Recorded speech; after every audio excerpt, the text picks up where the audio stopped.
Good morning बच्चों। तो कल हमने पढ़ा था वाक्य, और वाक्य में क्या क्या पढ़ा था? वाक्य की परिभाषा, वाक्य के घटक, और घटक क्या थे जिससे हमने संरचना की थी, वाक्य की संरचना की थी, यानी कि वाक्य का निर्माण किया था। वो क्या थे? कर्ता और क्रिया। फिर हमने वाक्य को दो भागों में बांट दिया था, और दो भाग कौन से थे? उनको क्या नाम दिया? कर्ता को उद्देश्य और क्रिया को विधेय। उसी के माध्यम से उदाहरण देकर हम आज उद्देश्य और विधेय को भी समझेंगे, और साथ साथ साधारण वाक्य क्या होता है, परिभाषा क्या होती है। क्योंकि रचना के आधार पर हमने कितने वाक्यों को किया था? 3 भेद। कौन कौन से थे? साधारण वाक्य, सेकंड संयुक्त वाक्य, और थर्ड मिश्र वाक्य। तो हम साधारण वाक्य करते हैं। अब ये देखिए, मैंने एग्जाम्पल दिया है, उदाहरण लिया है। सोहन का मित्र मोहन धार्मिक पुस्तकें ज्यादा पढ़ता है। तो हमारे उसकी क्या है? सरल वाक्य की परिभाषा। सरल वाक्य की परिभाषा है कि उसमें एक ही हमारा क्या होना चाहिए? एक ही कर्ता, एक क्रिया, यानी कि एक हमारा उद्देश्य और एक हमारा विधेय। तो अब हम निकालते हैं, कैसे पहचानते हैं? वाक्य की पहचान करना कि क्या ये सरल है या संयुक्त है या हमारा मिश्र। क्योंकि अभी तो हमने सरल को ही शुरू किया है, अभी हम साधारण वाक्य ही कर रहे हैं, उनमें अंतर स्पष्ट करना हम बाद में सीखेंगे। तो सोहन, अब ये देखो मोहन। मोहन कौन है? किसकी बात हो रही है बेटा?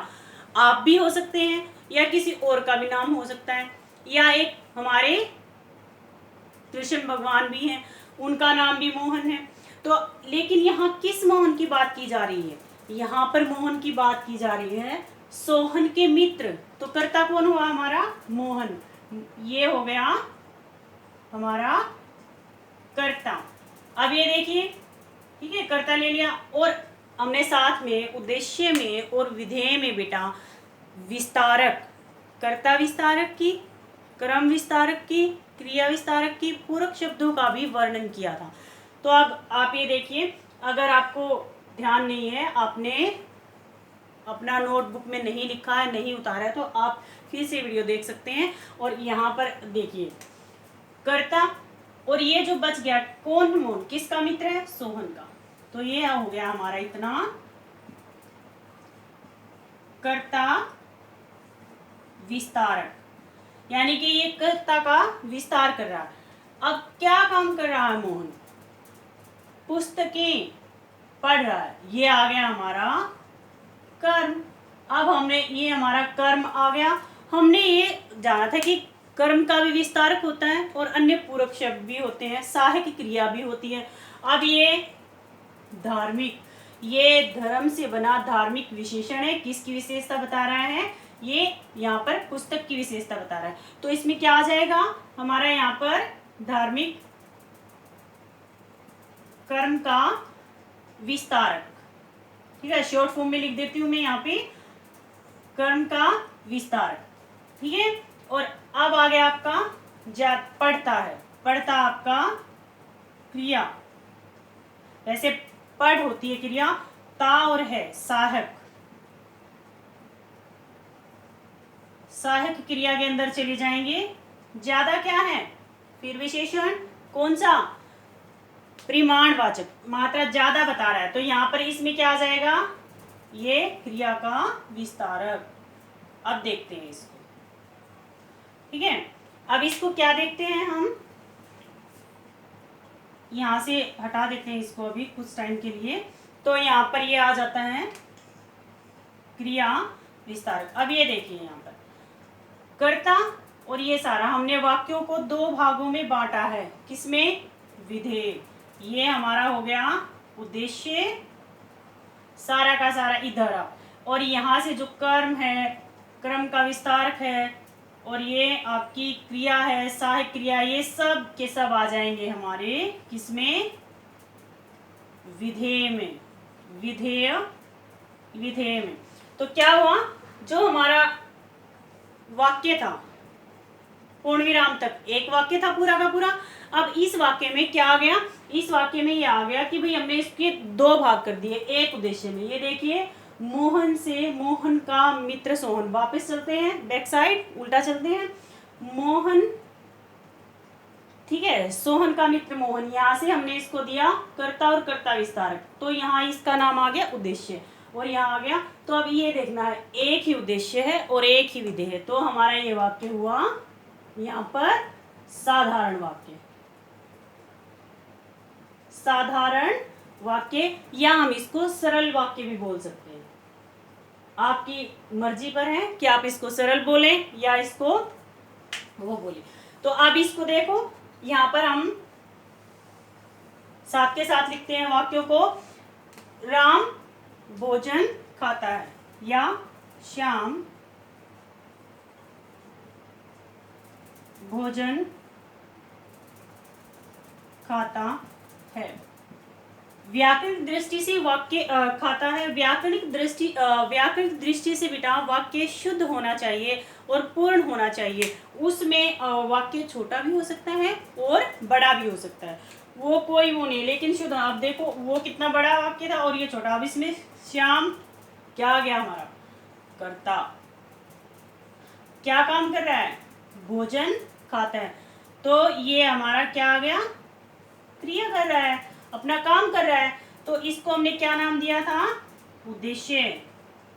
ठीक है, शॉर्ट फॉर्म में लिख देते हैं। और इसको हमने इसको क्या बोलते हैं, लाघव चिन्ह, जो हमारा संक्षिप्त रूप होता है वाक्य, और इसको हम दे देते हैं नाम विधेय का।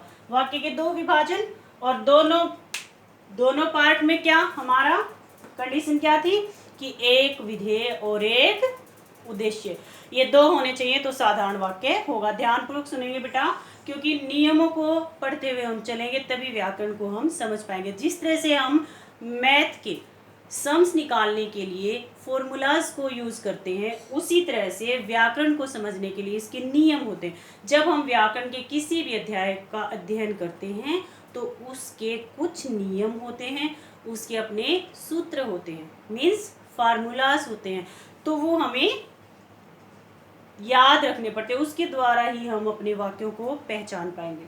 तो यहाँ तक हो गया, इसको अब हटा देते हैं। उम्मीद करती हूँ समझ में आ गया होगा। इन्हीं को अब आगे वाक्यों को एक दो वाक्य और लेते हैं हम, उनसे जानेंगे और क्लियर हो जाएगा आपको और अच्छी तरह से समझ में आ जाएगा। श्याम व राम भोजन, अभी क्या था, राम अकेला भोजन कर रहा था, अब श्याम, गौर करिएगा बेटा, श्याम व राम, ठीक है, ध्यान पूर्वक सुनिएगा बेटा, समझिएगा। राम, श्याम व राम भोजन, क्या चेंज हो गया, भोजन खाते हैं, बहुवचन में आ गया। अब परिभाषा क्या कहती है हमारी, एक उद्देश्य और एक विधेय, एक शब्द। अब दूसरी, अब ये तो दो कर्ता आ गए और ये इनको वह जोड़ने का काम कर रहा है, योजक शब्द हो गया। अब क्या करें, ये देखो,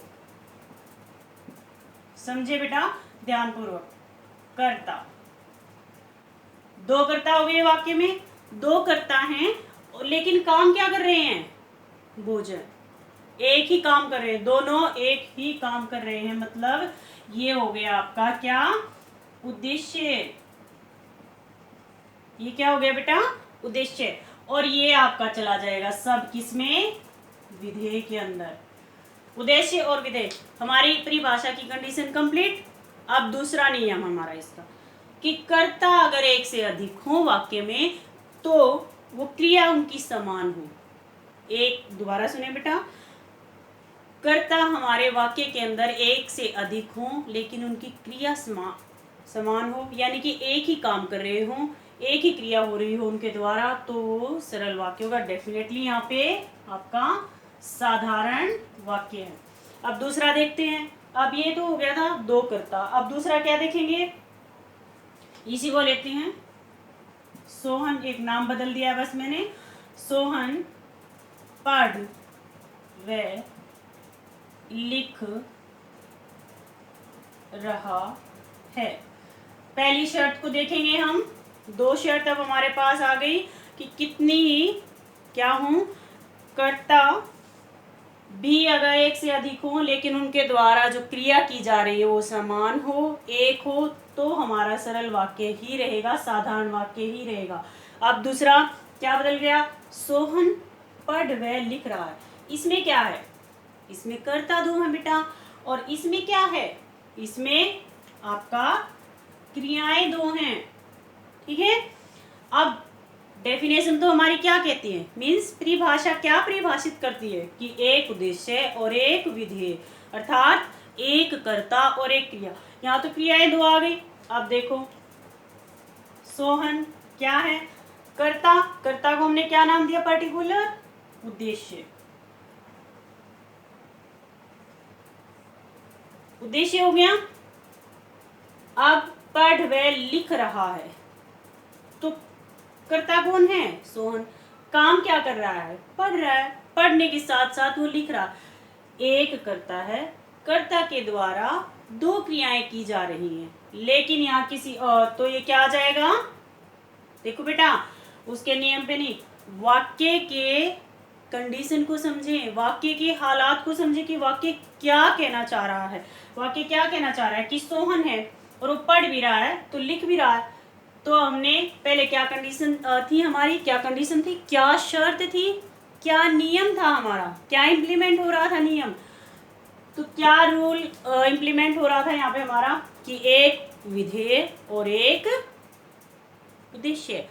तो वहां सरल वाक्य हो जाएगा, एक मुख्य क्रिया हो और एक ही कर्ता हो तो सरल वाक्य हो जाएगा। फिर से दोहराई करते हैं, पुनः देखिए, फिर यहाँ पर दो कर्ता आ गए, लेकिन कर्ता के द्वारा दूसरा नियम, दूसरी कंडीशन क्या है, शर्त क्या है हमारी कि कर्ता एक या दो हो या दो से अधिक हो, लेकिन वो क्रिया उनकी समान हो, तो भी वहां पर साधारण वाक्य ही होगा।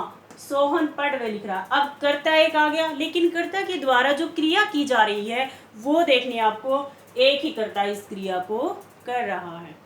उम्मीद करती हूँ बेटा आपको यहाँ तक समझ आ गया होगा। I am clear. आगे चलते हैं, इसको एक अब इसी में जोड़ देते हैं।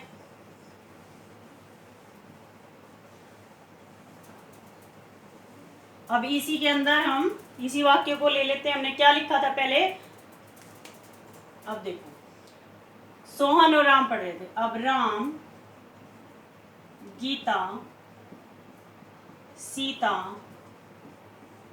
मोहन पढ़ वे लिख रहे हैं। अब ये देखो, इससे उम्मीद है कि क्लियर हो जाएगा अच्छी तरह से, आपको और अच्छी तरह से समझ में आ जाएगा। इसमें क्या है बेटा, देखो एक कर्ता, दो कर्ता, तीन कर्ता और चार कर्ता। हमारे पास चार कर्ता आ गए, ठीक है, हमारे पास चार कर्ता हो गए। लेकिन ये भी देखो साथ के साथ क्या कर रहे हैं, पढ़ व लिख रहे हैं। बहुवचन में तो हैं, लेकिन क्या है, काम तो एक ही हो रहा है, यानी कि इन चारों के द्वारा एक ही क्रिया की जा रही है, समान क्रिया है इनकी। तो हम इसको यहाँ से और यहाँ तक किस में ले आएंगे, उद्देश्य में, और इसको यहाँ से कहाँ ले जाएंगे, विधेय में। साथ ही साथ हमारा उद्देश्य और विधेय भी क्लियर हो रहा है, और साथ ही साथ हम सरल वाक्य के उदाहरण को भी समझ रहे हैं। और उस उदाहरण से देखो परिभाषा को कौन रटेगा, परिभाषाएं कौन याद करता है बेटा, कोई भी नहीं। जब हमें उदाहरण और ये अच्छी तरह से समझ में आ गए क्लियर, तो हम परिभाषा अपने आप ही परिभाषित कर लेते हैं। तो ये हो गया हमारा उद्देश्य। तो आगे कंडीशन क्या थी, एक उद्देश्य और एक विधेय। तो दूसरी कंडीशंस क्या थी, दूसरी शर्त क्या थी हमारी, कर्ता कितने भी हो, क्रिया उनके द्वारा एक ही की जा रही हो। दूसरा देखते हैं वाक्य, और समझ में आ जाएगा। नेहा मेघा, नेहा मेघा, नेहा मेघा सुमि और गीता सुमित नाच कूद व खेल रहे हैं। पहले ही मैंने समझाया था बेटा, आपको अवगत करा दिया गया था कि वाक्य में व्याकरण में ऐसा कोई नियम नहीं है कि वाक्य छोटा हो या वाक्य बड़ा हो। जहां मैं अब खड़े होकर पढ़ा रही हूँ आपको और आप जहां बैठ के अभी पढ़ रहे हो, मीन्स यहाँ से लेकर अगर आपके घर तक का वाक्य बन जाता है तो भी वो सरल ही होगा। वाक्य संक्षिप्त से संक्षिप्त और बड़े से बड़ा हो सकता है। तो अब यहाँ देखो क्या आ गया, कर्ता कर्ता कर्ता कर्ता। योजक भी आए हुए हैं लेकिन वो हम आगे जान जाएंगे।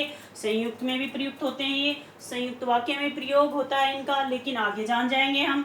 तो ये हमारे पहले कर्ता किस में आ जाएंगे, उद्देश्य में। किस में आ जाएंगे, उद्देश्य में। ठीक है, अब 1 2 3 4 कर्ता हमारे पास है और चारों के चारों क्या कर रहे हैं, समान क्रिया। इनके द्वारा नाच कूद व खेल, जो कि हम नाचते नाचते कूद सकते हैं, कूदते कूदते नाच सकते हैं, कूदते कूदते हम खेल सकते हैं। तो नाच कूद और खेल रहे हैं, चारों के चारों एक ही क्रिया कर रहे हैं, समान क्रिया की जा रही है। यहां से यहां तक किस में चला जाएगा, विधेय में। सिंपल, हो गई हमारी कंडीशन पूरी। तो क्लियर। अब ये देखिए कि क्रियाएं, उससे फिर एक आ जाता मुख्य क्रिया क्या है। एक लास्ट उदाहरण लेते हैं, उम्मीद करती हूँ उससे आपको बिल्कुल क्लियर हो जाएगा, अच्छी तरह से आपको बेटा समझना है। अब ये देखो लास्ट उदाहरण हम उठा लेते हैं। एक है वह गाकर, वह गाकर, गाकर, हंसकर, रीझ कर,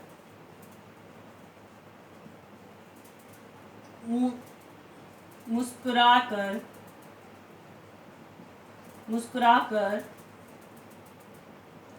सबका दिल जीत लेती है या लेता है। ठीक है, लेती है या लेता है, दो कोई भी आ जाएगा।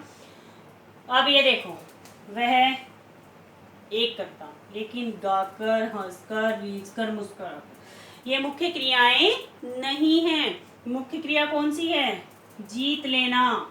तो इससे पहले मुख्य एक क्रिया हुई, इससे पहले जितनी भी हैं पूर्वकालिक क्रियाएं हैं।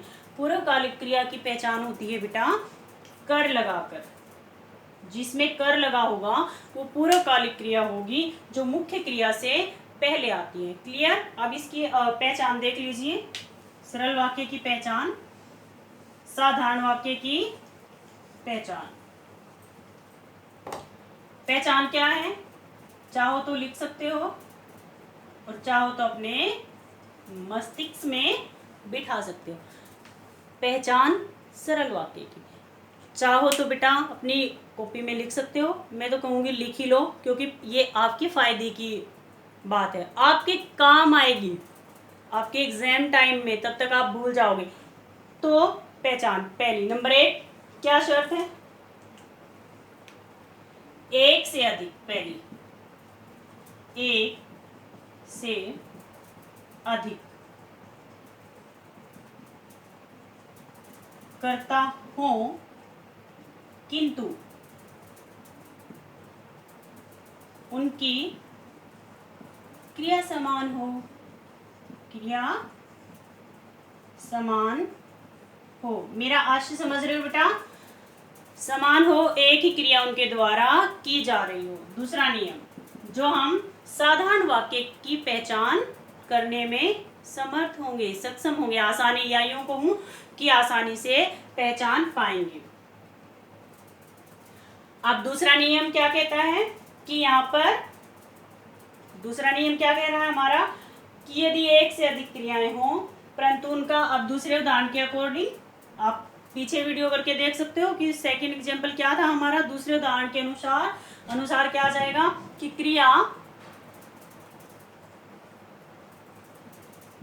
क्रियाएं एक से अधिक हों परंतु उनका कर्ता एक हो, उनका कर्ता एक हो। एक होगा मतलब उन क्रियाओं को करने वाला कर्ता एक ही हो। उन क्रियाओं को करने वाला कर्ता एक ही हो। अभी थर्ड नियम, यानी कि हम अपनी तीसरी कंडीशन को जानते हैं, तीसरी शर्त को जानते हैं। तीसरी शर्त क्या है हमारी? यदि वाक्य में कर्ता एक से अधिक हो और क्रियाएं भी एक से अधिक हो, यदि वाक्य में क्रियाएं भी एक से अधिक हों और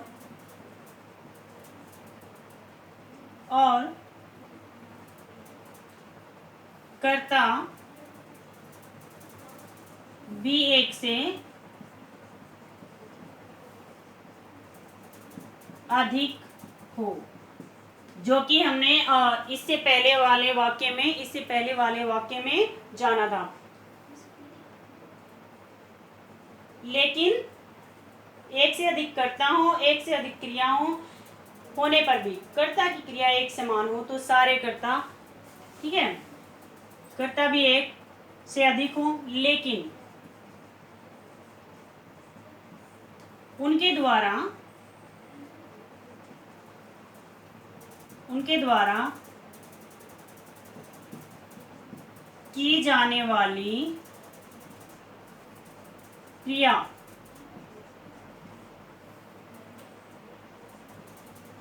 एक हो तो सारे कर्ता एक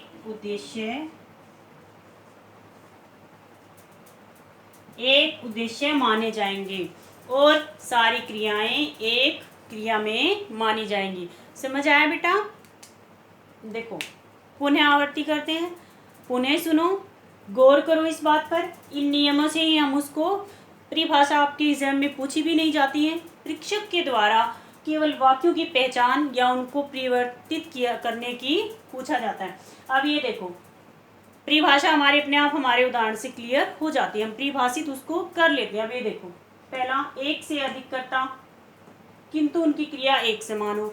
एक से अधिक कर्ता, उनकी क्रिया एक जैसी हो, तो भी क्रियाएं एक से अधिक हो परंतु उनका कर्ता एक हो। तीसरा, यदि वाक्य में कर्ता भी बहुत सारे हों और क्रियाएं भी बहुत सारी हों, उस अवस्था में क्या करेंगे कि कर्ता जो है उनके द्वारा की गई क्रिया एक हो, समान हो, तो हम सभी कर्ताओं को एक उद्देश्य में मान लेंगे और सारी क्रियाओं को एक विधेय में। क्यों?